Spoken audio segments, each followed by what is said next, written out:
Good morning, good afternoon, good evening, everybody. Whenever you're watching this, I hope you're doing well.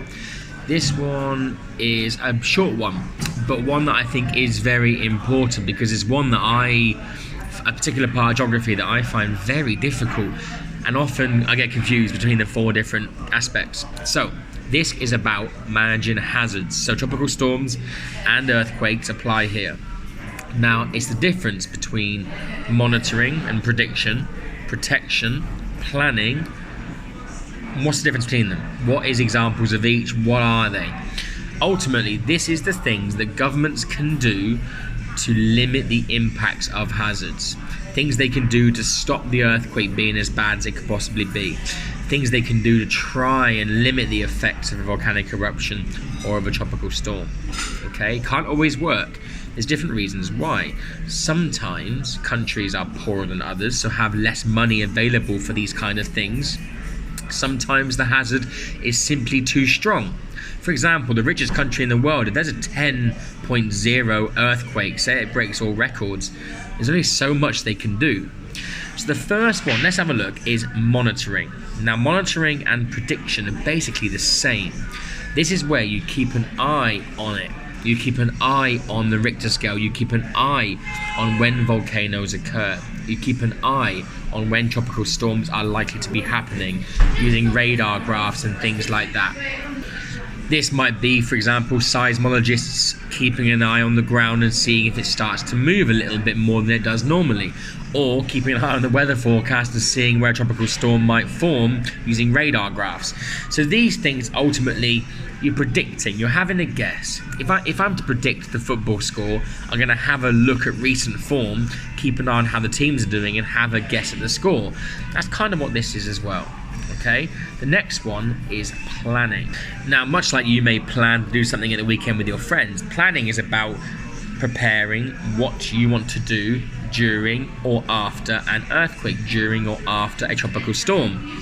This can obviously depend on how rich the country is and how much money they have to do these kind of things. But ultimately, if you are to plan for an earthquake, that might involve you like tying furniture down. That might involve you basically knowing where your gas supplies are and turning them off in case they explode. This might basically, you can prepare and plan by making an evacuation plan, making an evacuation bag. So you have a bottle of water, you have some tinned food, you have a flashlight, you have a map, just in case you need to get out quickly. This happens all the time. There's sometimes some practice drills, much like your fire drill at school. When the fire alarm goes and you have a practice, that is planning for if there was a fire. Okay, these are very useful in terms of limiting and mitigating the effects of tropical storms and earthquakes to an extent. So monitoring is keeping an eye on it. Prediction is using previous examples and previous events to try and guess when an event may be. And planning is having things in place for when that occurs. The last one is protection. Now, if you think about it, it is fairly straightforward.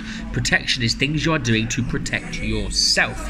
So, trying to lessen the impacts of an earthquake, you're better off in an earthquake-proof building. So, protection is making the building stronger. It's reinforcing the concrete. It's reinforcing the windows so they don't smash when the building shakes.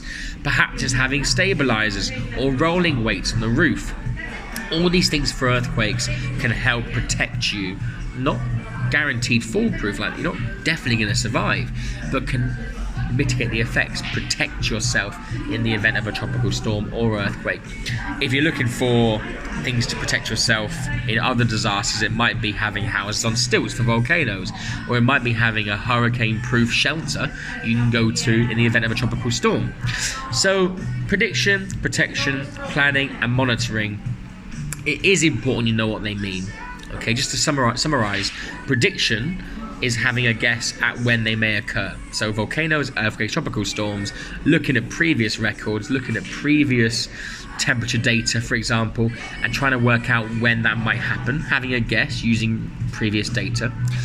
Protection is where you try and protect yourself, things you can do to protect yourself, making the earthquake-proof building, for example, to protect yourself and mitigate the effects of climate change. Planning is having things in place just in case something was to happen. for example, having evacuation drills. And then monitoring is keeping an eye on it. Basically having scientific equipment to keep an eye on volcanoes, earthquakes, and tropical storms to see if one's going to happen. So I hope that helped. The 4 different key terms for natural hazards. Any questions, please do put them in the comments for me. I'll get to them straight away. Any answers you want to write for a question, feel free to put them in there too, and I can literally give you a mark of what you would have got. Quite a popular question on this is to describe or explain 2 different methods of preparing for disasters, or 2 different methods of trying to mitigate the effects of earthquakes, for example. That's where you'd write about planning and give an example, prediction, give an example, monitoring, give me an example, depending on the hazard they're asking about. Hope it was useful. I'm missing you all already. Speak to you later, guys. Thank you very much. Have a good day.